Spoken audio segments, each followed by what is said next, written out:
Yaakov Emden, in his Siddur Beis Yaakov,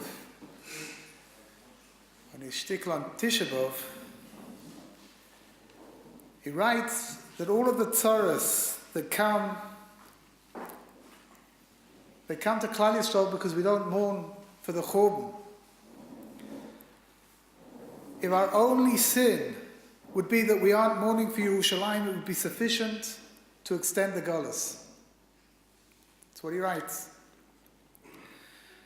And then he adds, in my opinion, this primary cause for all terrible suffering beyond description that befalls us in Golus is because we don't daven for the Churban. We're persecuted, we have no peace, and it's all because the mourning has left our hearts. So, that seems to be clear enough. Why we're here today. But on the other hand, the Oiv Yisrael writes, Shabbos Chazon, the Shabbos that we just had yesterday, is the most exalted Shabbos in the year. The Medrash says that there was no Yom Tov for Klal Yisrael as when the Beis Hamikdash was destroyed. The nature of love between people is that it increases when they're about to depart one from the other. It's based on a Gemara in Yevamos. Therefore, right before the destruction of the Beis Hamikdash, when Kiviyochel HaKadosh Baruch Hu is going to depart from us, send us into Golus, the love between us was very, very strong, even greater than before. And that's why, says the Oiv Yisrael, the Shabbos before Tisha B'Av is perhaps the greatest Shabbos of the year. So maybe now it's not so clear. On the one hand we have Rabbi Yaakov Emden, on the other hand we have the Oiv Yisrael.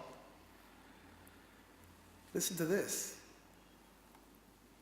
The Chassam Sofer, in his droshes, writes, if I weren't afraid, I would say that Tisha B'Av is a Yom Sason V'Simcha. It really should be a happy day. We're crying and mourning each year for new devastations. Due to our many sins, curses and sorrows become greater every day than the day before.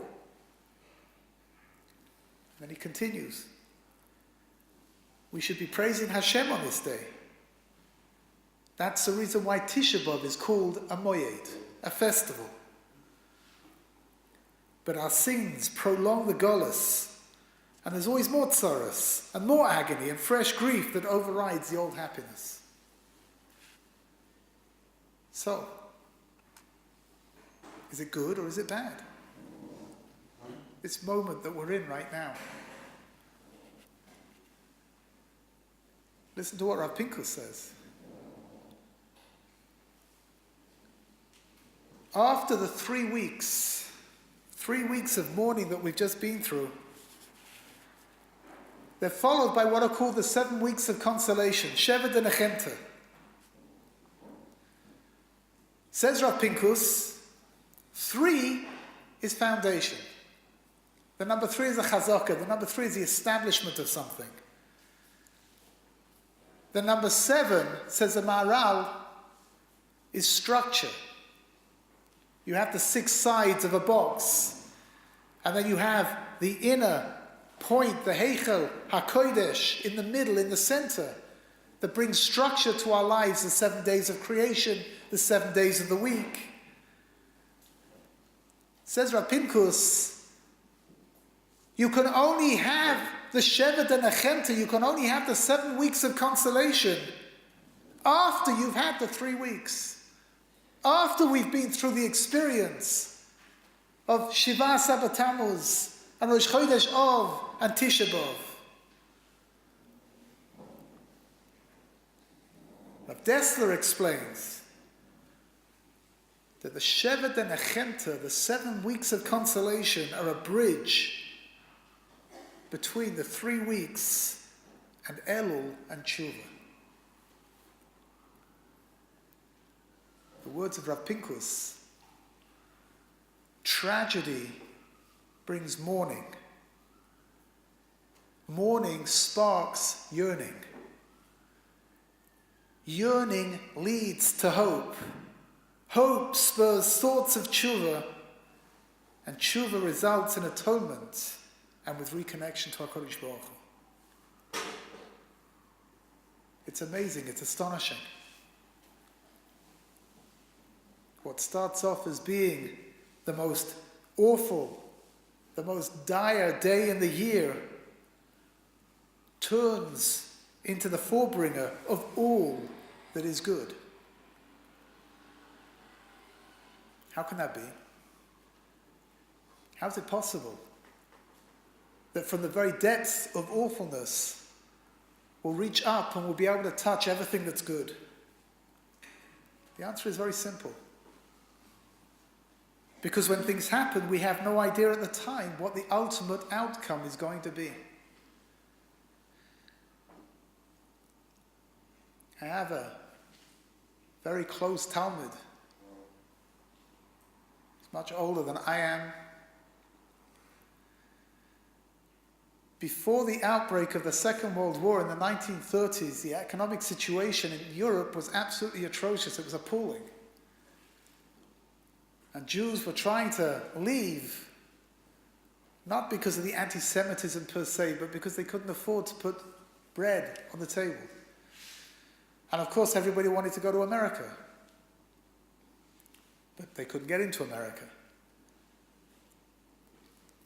So this Talmud, who was a very young boy at the time, together with his parents, they emigrated to Colombia, to South America.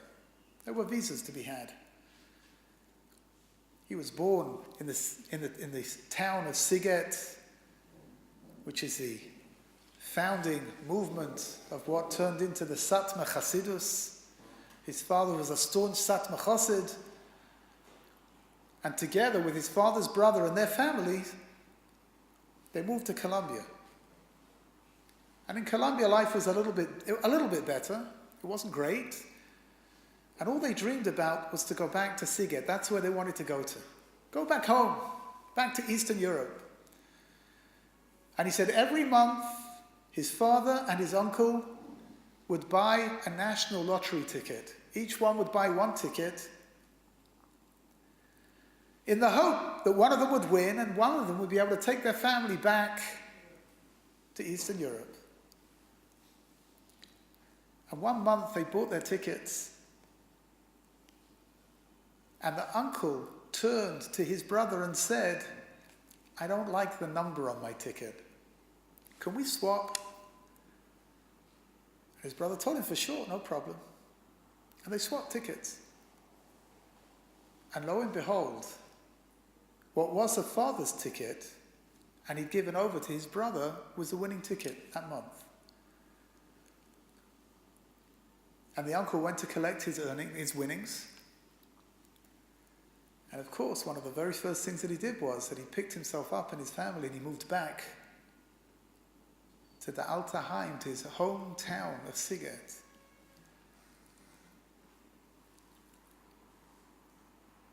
And my Talmud told me that him and his siblings, for months afterwards, they kept asking their father, "Why did you do that? What did you give him your ticket for? That could have been us. And here we are stuck over here. We're never going to get out of this place." And then the war broke out.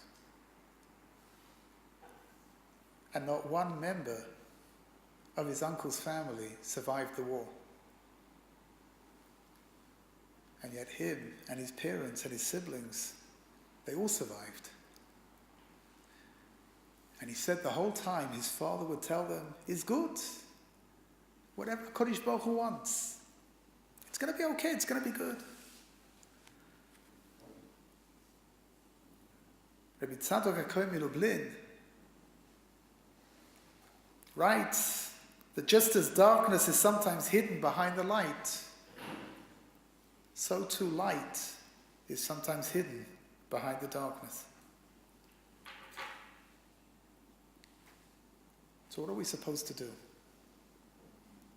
What are we supposed to do in order to turn the darkness that we're presently in into something that's going to be a blaze of light that will light up the entire world? We need to daven. We need to daven effectively. The Rokeach writes, from the time that the Beis Hamikdash was destroyed, HaKadosh Baruch Hu doesn't give goodness to Bnei Yisrael without tefillah. If we want things to be good, and for those of you that things are already good, if you want things to be better, we have to daven. You have to learn how to daven. The Aflo, Ksubas, writes that it's known that all believers of HaKadosh Baruch Hu's Hashgacha, that in the Galus, Parnasa comes solely in the merit of Tefillah. Because Tefillah is, instead of the Korbanos, placed on the Mizbeach. V'ani akotan. I say not just Parnasa. All success within our lives emanates from Tefillah. So we need to daven. We need to daven effectively. But that's hard. We all know that. Pasuk in Bamidbar says, Vayomu alav b'nei Yisrael, that when Klal Yisrael are waiting to go into Eretz Yisrael and they have a problem because they can't pass through some of the lands, B'masila na'aleh, we'll go on the highways, the im meibcha nishteh, and if we have to drink your water, ani u'miknai, v'natati michram, whatever it costs, we'll pay whatever needs to be paid. Rak ein dova baragli avora, which a simple pshat means, just let me pass through, let my feet pass through. The Yesod Avoda plays around with the words a little bit.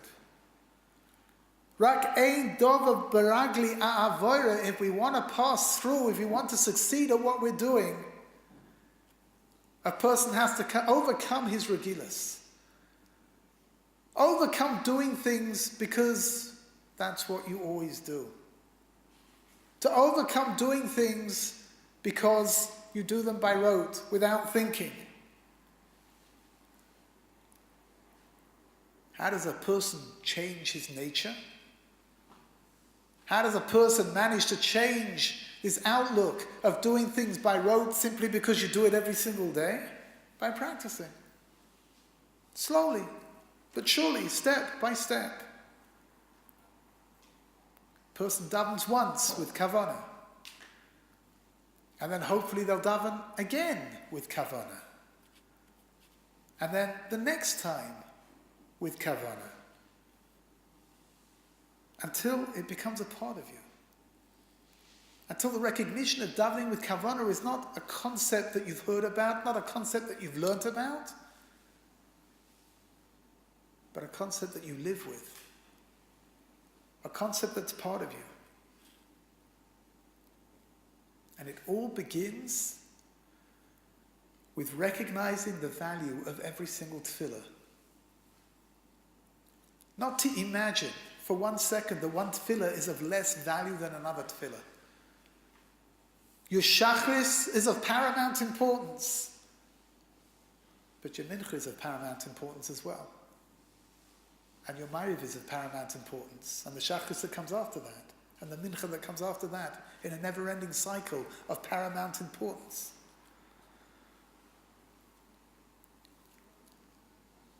David HaMelech says, Kapitel Kuf Yutes, Chashavti derachai Va'ashiva raglai. Translation is, I considered my ways and my feet returned. Chazal darshan out. David HaMelech every morning would get up, and he had all kinds of things that kings have to do. I don't know what kings did in his day. Maybe they went and opened hospitals, went to visit the sick, I don't know. And he would get up every morning with a whole long list of things that he needed to do. Choshavti derachai. I had a whole series, a whole schedule to keep to. V'ashiva raglai, but my feet just took over. They took me back to the Beis HaMedrash.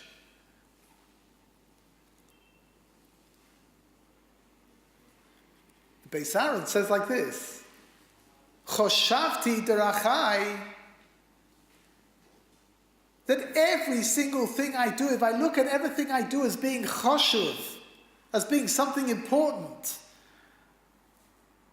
something valuable to me, every single good act, every single moment, every single tefillah is of something of importance. Therefore, ashiva raglai, I'm able to change my regilas. I'm able to change that sense of doing things out of a sense of rote, and to feel that I'm doing it because I'm supposed to be doing it.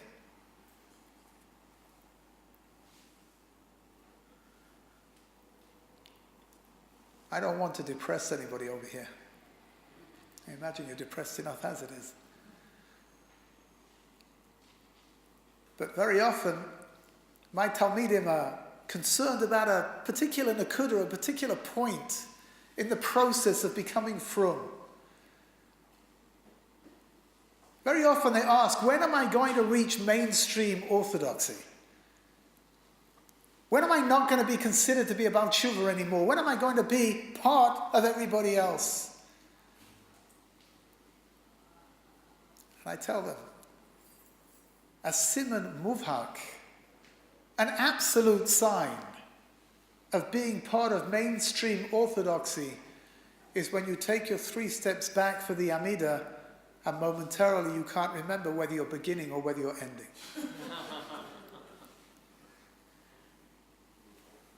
It's sad, but unfortunately it's true. Rabbi Nachman Breslev says we need to start over every day, and sometimes many times every day. The Beis HaMedrash of the Sfas Emes burnt down.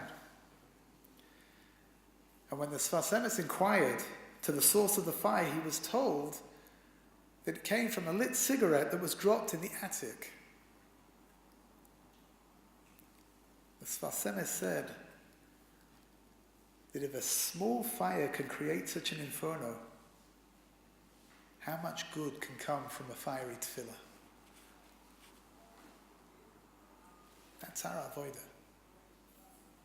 To learn how to daven effectively.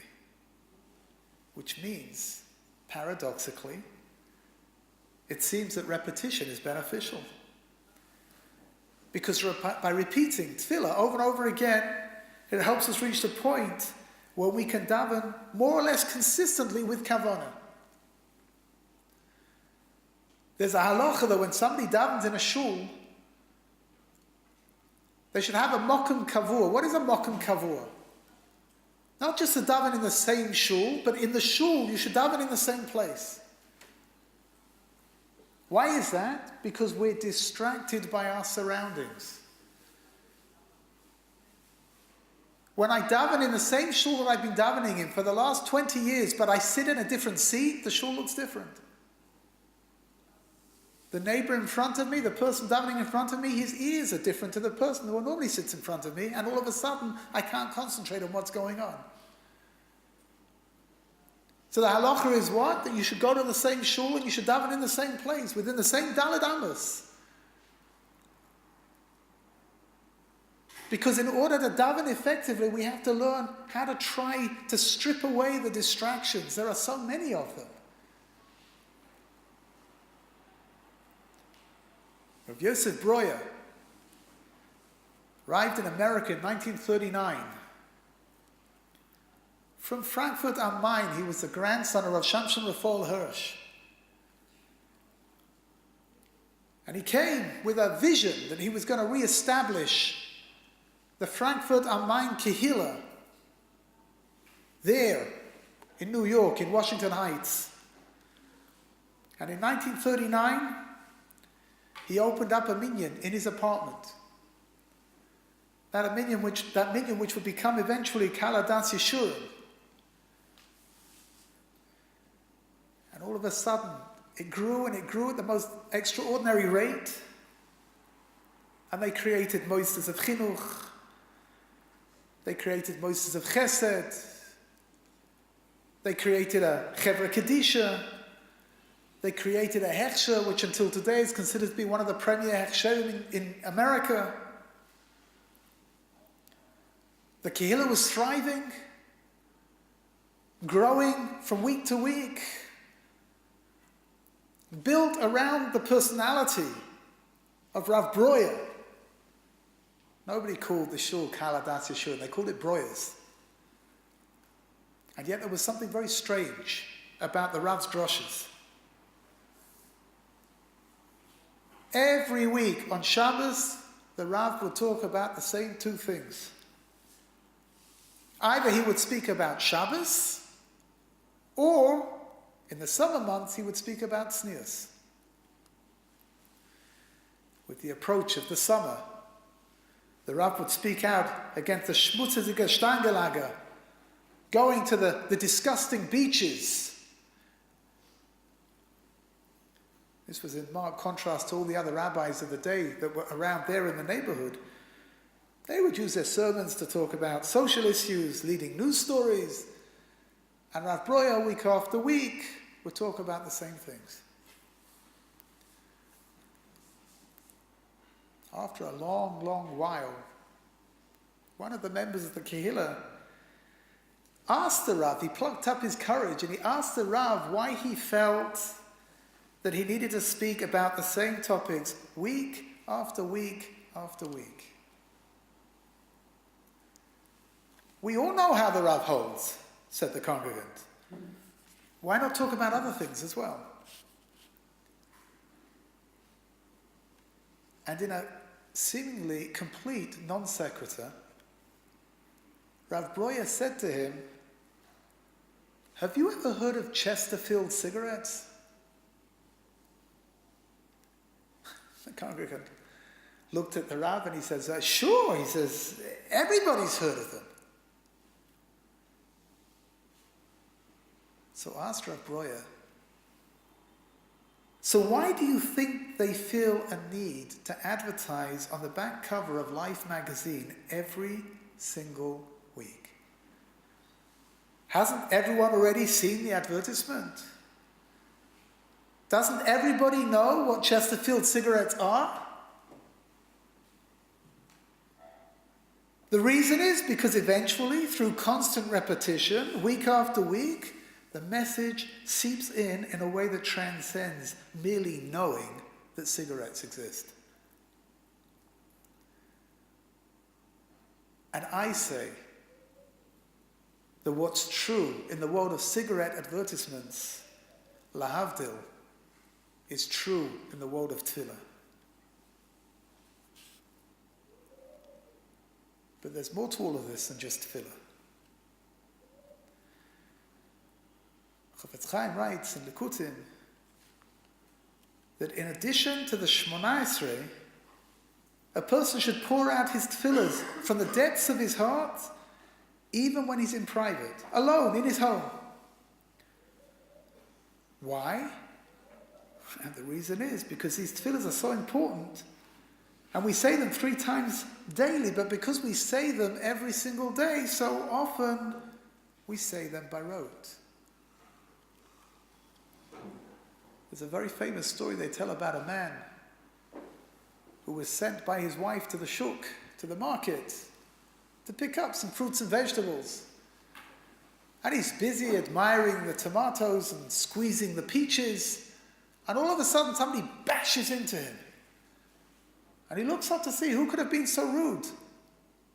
And it's him himself. He's in the middle of the Shmona Esrei. And he got to Slach Lanu.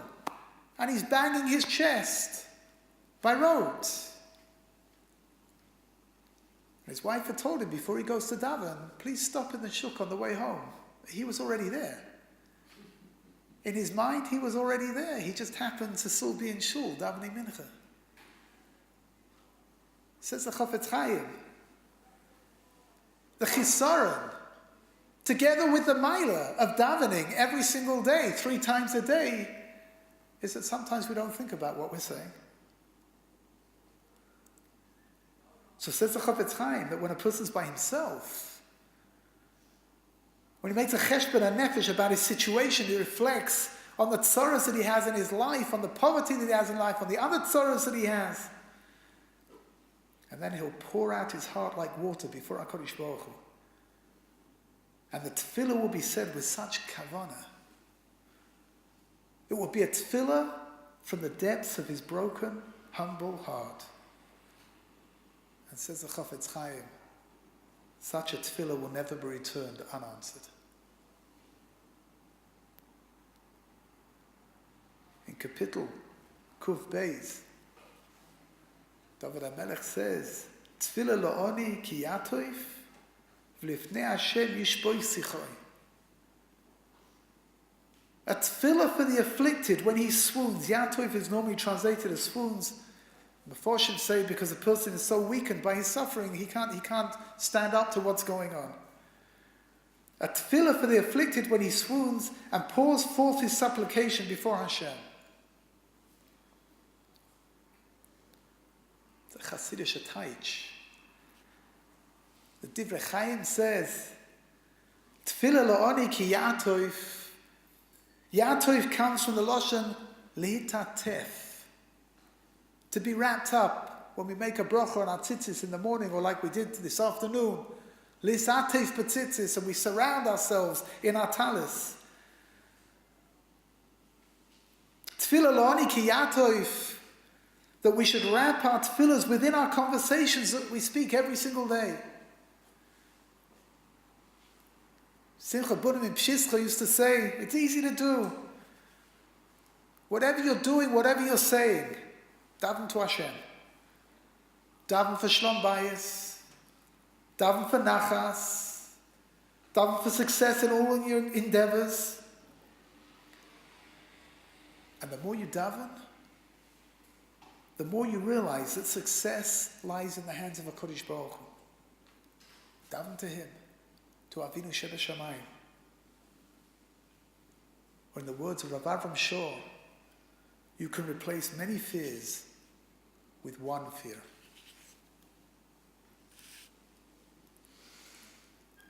David HaMelech says in Kuf Tes, V'ani tefillah, I am tefillah, I am prayer. The Psikta to Rebbe Kahana says, Betuchim anu b'tefillah, that we're certain that if we daven correctly, we're certain that HaKadosh Baruch Hu will listen. But it's more than that. That's not the simple pshat of the words. David HaMelech says, V'ani tefillah. I'm a shtik tefillah. Me. Every single one of us. It's a shtik tefillah or a piece of tefillah. V'ani tefillah. It's not something which is separate from us. It's not something that we say and it leaves our mouths and it disconnects. Rather, tefillah is me and I am tefillah.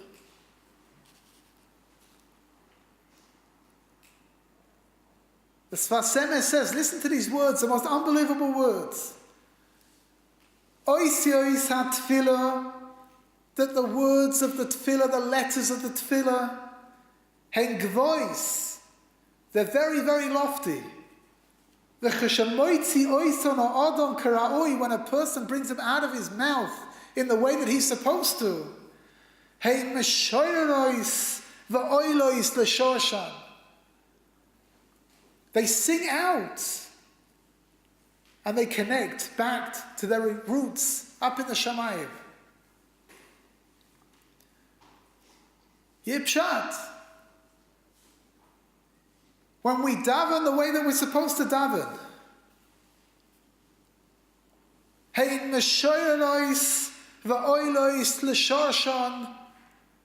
They sing. They sing their own song, the song that we created. And they join together with HaKadosh Baruch Hu in the Shemayim. But nevertheless, it's hard. Why is it so hard? Because we tend to focus on our failings. I read not very long ago a beautiful, poignant story. A true story about a Bachur who came to his Rabbi, to his Rosh Hashiva, and he was depressed, he was upset. He told him, he said, I'm trying so hard to work on myself, but I only succeed for a little bit, and then I fall again. And the Rebbe thought for a few minutes, and then he gave the most unbelievable reply. He said to the boy, I am ready to take the consequences for all of your failures, if you'll only give me the reward for your efforts in trying to overcome those struggles. We focus on our failures. We focus on what we're not doing right. And we don't recognize that within the struggles, within the trials of trying to become better, we're connected to HaKadosh Baruch Hu. We have to look beyond ourselves in order to see Hashem. The Pasuk in Eicha that we just read, Perek Gimel says, "V'sashmidein mitachas shmei Hashem." We ask HaKadosh Baruch Hu, destroy them from under the heavens of Hashem. The Imei Emes says, "V'sashmidein Kama, mitachas shmei Hashem," we have to destroy the notion that things happen under the heavens. We must recognize that everything happens from the heavens. Everything happens from Hashem. The Pasuk in Kiseta says, Ish asher lo yeh tor mikra laila. A simple pshat is talking about Tumah and Taira when somebody is pure, when they're impure. In the Sifrei Chasidim they say like this, Ish asher lo yeh tor, there are two kinds of people who are not pure. The first is the one who says, Mikra, everything happened by chance. It's not a Kodesh Baruch Hu. The second one is the one who says, Laila. That all of a sudden their lives became bleak, their lives became dark from the tzaras. So dark that Hashem is not there anymore. Both those statements are tome. Both of them are impure. Even when things are dark, everything is for the good. During the Holocaust, in one of the concentration camps, there was a Nazi, Russia, who every night at roll call would randomly call out a name as they lined up, and he would afflict that person with terrible, terrible suffering, more than everybody else. One day during roll call, the Russia calls out, Levi Stein. We can't judge Levi Stein for what he did. We can't judge anybody for what they went through during the Holocaust. But this Levi Stein turned around to the person next to him in the line, and he said to him in a very loud voice, "Nu, Levi, the God called you, what are you waiting for?" The person standing next to him in the line was somebody called Rabbi Steiner. He quickly assessed the situation, and he could have claimed that his name wasn't Levi Stein, but he decided that that was to happen, then not only would Levi Stein die, but he would die as well. And he decided that if it was his time, then it was Beshert, and he was going to step forwards in the hope of saving the other person. stepped forward, prepared to accept all the pain that was going to be given to him, all in order that the other person shouldn't suffer. And then this Rosha, Marusha, announced, you know what? This time, we're going to play a different game. This time, the person who stepped forwards is going to live, and everyone else is going to die.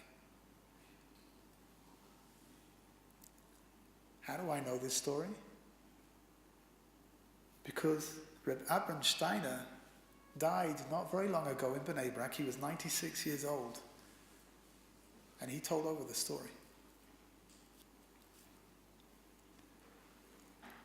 We imagine that HaKadosh Baruch Hu is not here because things are bad. We imagine that we know better than HaKadosh Baruch Hu. There's a very famous Gemara at the end of Makos that the Chachamim saw foxes coming out of the destroyed Beis Hamikdash. The Gemara in Bracha says that the foxes are the wisest of animals. Epis as a hint that the Beis Hamikdash was destroyed because of those people who thought that they were wise, wiser than the Chachamim. The Pasuk says in Bamidbar, Shlach lecha anoshim. The Baal HaTurim writes, Shlach lecha anoshim, that the end letter of each word spells out the word Chacham. Shlach, Ches, lecha, Chof, Anoshim, Mem, Chacham. That the Meraglim were wise, they were scholarly, they were tzaddikim. But maybe we can understand the Baal HaTurim now in a different way. Maybe the problem rests with the fact that they thought that they were wiser than everybody else. Maybe we can explain what the Baal HaTurim was miskaven to, that they thought that they didn't need Moshe Rabbeinu in order to understand what needed to be done, and maybe that was the root of their downfall. There's a very famous Jewish singer called Benny Friedman. Don't worry, I'm not going to sing to you. But he said once a very beautiful line.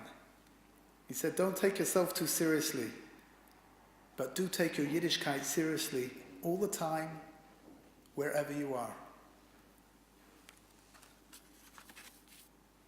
Rav Gershon Edelstein, Moran Rosh Yeshiva's Ponovich, says that he remembers his mother. His mother died when he was very young. I think he was only 9 years old when his mother passed away. But his mother used to say that if you cannot be dan lekaf schus, if you can't judge somebody favorably, then be dan lekaf shtus. Just understand that people behave in stupid ways sometimes. And don't judge that person harshly. Let's finish with an uplifting, a beautiful story. There was a lawyer who had been much frummer when he was younger, and as he became more and more successful, he became less frum on the way. But he sent his children off to very religious institutions to learn. And he came to Rav Aaron Leib Steinman to complain that his son, who was now ready to go to yeshiva, none of the yeshivas would accept him because of the father. So the boy's frum, he's ehrlich, he's kosher v'yosher, but they weren't prepared to give him a place because the father had become less and less frum. So Rav Aaron Leib asked the father to bring the boy in. And he sat him down and he gave him a little feher, he gave him a little exam, tested him on what he was learning, tested him a little bit on hashkafa. Rabbi Aaron Leib understood that this boy was definitely roy, he was definitely worthy to be in a mainstream yeshiva, his hashkafas were wonderful, he was a frum boy. So some phone calls were made. And when a Rosh Yeshiva gets a phone call from Rabbi Aaron Leib Steinman, there's not very much that he can do, he can't say no. So they accepted the boy. And Rabbi Aaron Leib asked the father to come in. Wanted to give him the good news personally. And he told the father the wonderful news that his son had been accepted into the yeshiva that the son wanted to go to. And Rabbi Aaron Leib told the father, after he told him, he said like this, I expect something in return for my efforts on your son's behalf. So the father, who's a very wealthy man, he assumed that obviously Rabbi Aaron Leib was looking for a very substantial donation to his various tzedakahs. And Rabbi Aaron Leib told him, the compensation that I want from you is this. Erase from your heart all anger, resentment and criticism of the Rosh Yeshivas who initially refused to accept your son. We should cry at the simplicity and the depth of Rabbi Aaron Leib's words. And we should cry at the simplicity and the depth of his whole approach to life. That we should all be zoiche, that our tefillahs, all of our tefillahs, not just our formal tefillahs, come from the depths of our hearts, and that from our striving to reach up to Avinu Shebashamayim, we'll be able to greet the Melech HaMashiach together here in Yerushalayim HaBnuya very, very soon. Amen. Amen.